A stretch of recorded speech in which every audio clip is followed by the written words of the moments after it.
গীতা বিশ্বাস চ্যানেল থেকে সমস্ত দর্শক বিন্দুর প্রতি রইল ভ্যালেন্টাইন সরস্বতী পুজোর সেই দুটো একই সঙ্গে প্রীতি ও শুভেচ্ছা। এই সেই মেরুন ফুল।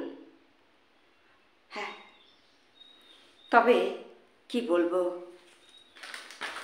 গতদিনের যে ঘটনাটা আমার কানে ভেসে এলো দুপুর টাইমে, আমার ভাইজিটা মারা গেছে। ও 9-এ পড়তো, ওরা দুই বোন একই সঙ্গে। ওর একটু হার্টের সমস্যা ছিল। যাই হোক, ও চলে গেল। ও মাকে খুব চেয়েছিল। মা এলো, এই ভোরবেলা মারা গেল। মা দুপুরে এলো।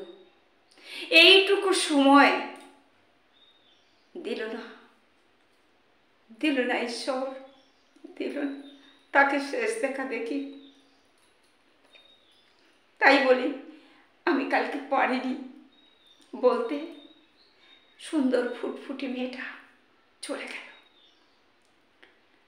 তাই বলি, হে দর্শকবৃন্দ, যে ঘরে ছোট ছোট বাচ্চারা আছে, এখন তারা যে অবস্থায় থাকছে, আপনারা আগের থেকে এদের ডাক্তারটা দেখাবেন। কারণ মেন্টালের এমন একটা জায়গায় বিপর্যয় হয়ে যায়, তখন কিন্তু এই জায়গাটা আসে। হ্যাঁ, তাই বলছি যে আপনারা ছেলে মেয়েদের নিয়ে একটু, যারা ভালো ডায়াগনোসিস করে যে যেখানে আছে, আপনারা কিন্তু শরণাপন্ন হবেন আগের থেকে। এখন তো 100% সুইসাইড চলে আসছে। হ্যাঁ, বেশিরভাগই বিষ, হ্যাঙ্গিং, তারপরে রেল, এই সমস্ত জায়গায় তো হচ্ছে। বেশিও হয় না যে তা না, হ্যাঁ, এই সমস্ত জায়গায় হচ্ছে। তাহলে আমরা কিভাবে সেটা রোধ করতে পারি? হ্যাঁ, কাউন্সেলিং, ওষুধ, হোমিও ওষুধ তো মেন্টাল ধরে হয়। কজেশনটা কি, সেই কজেশন ধরে আমাদের এগোতে হয়। আমাদের ওইভাবে হয় না।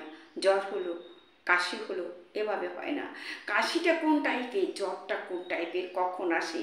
হ্যাঁ, এই যে ওয়েদার চেঞ্জ হচ্ছে, এই ওয়েদার চেঞ্জে জ্বর আসবে, কাশি হবে, বমি হবে, পাতলা পায়খানা হবে। আমাদের ভালো ভালো মেডিসিন আছে।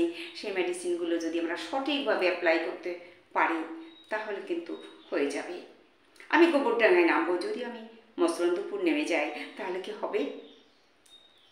হবে না। হবে আমাকে বাইপাস হয়ে আবার আসতে হবে, তাই না? অনেকে তো তাই হয়, ভুলে যায়।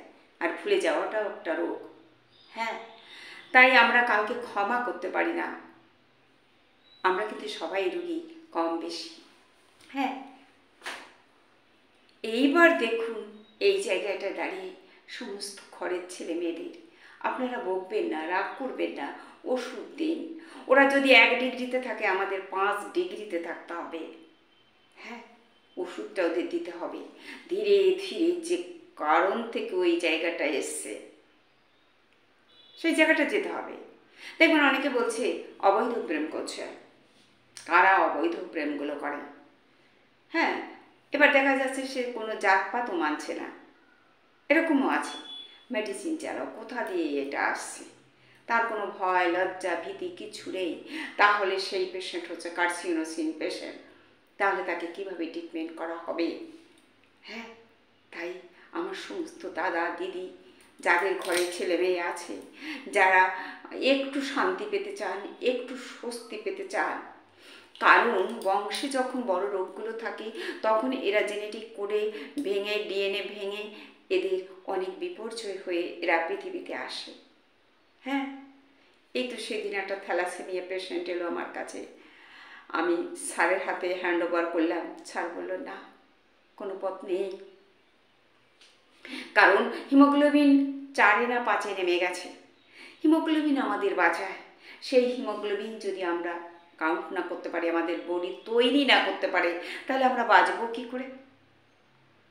খাবার খাবো, তারপরে আমাদের হিমোগ্লোবিনটা বাড়বে, আমাদের অক্সিজেন দেয় হিমোগ্লোবিন।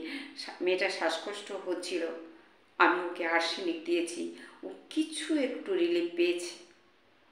হ্যাঁ, তাহলে এই যে জায়গাগুলো আমরা কিন্তু কভার করতে পারি। তাই আমি বলছি, ভালো লাগলে দেখবেন, যার যেখানে আছে আপনারা চেষ্টা করুন। কিছু কিছু রোগ ভালো হয় না, তাকে কিন্তু আমরা কিছুটা দমিয়ে রাখতে পারি। আজকে যে মারা গেল, আমরা তার 5 দিন পরে হয়তো ওষুধে মরবে।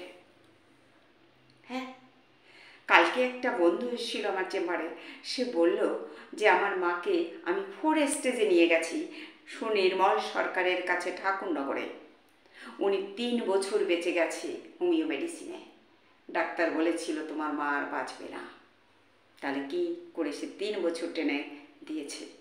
হ্যাঁ, কাঞ্জিলালের কাছে একটা পেশেন্ট ছিল লাং ক্যান্সারে। কাঞ্জিলাল বলল আসো আমার কাছে, আমি দেখছি। বেলোর থেকে বলল লাং ক্যান্সার আমরা পারবো না। সেই ভদ্রলোক এখনো বেঁচে আছে, 20-25 বছর হয়ে যাবে। ভদ্রলোক চাকরি করে, অশোকনগরে বাড়ি। হ্যাঁ, তাই বলছি আমার সমস্ত দর্শকবৃন্দ, একটু একটু করে এগিয়ে আসুন, ভালো থাকুন, সুস্থ থাকুন। আবার হবে দেখা কোনো এক বৈশাখী ঝড়ে। হে পান্ত কাহর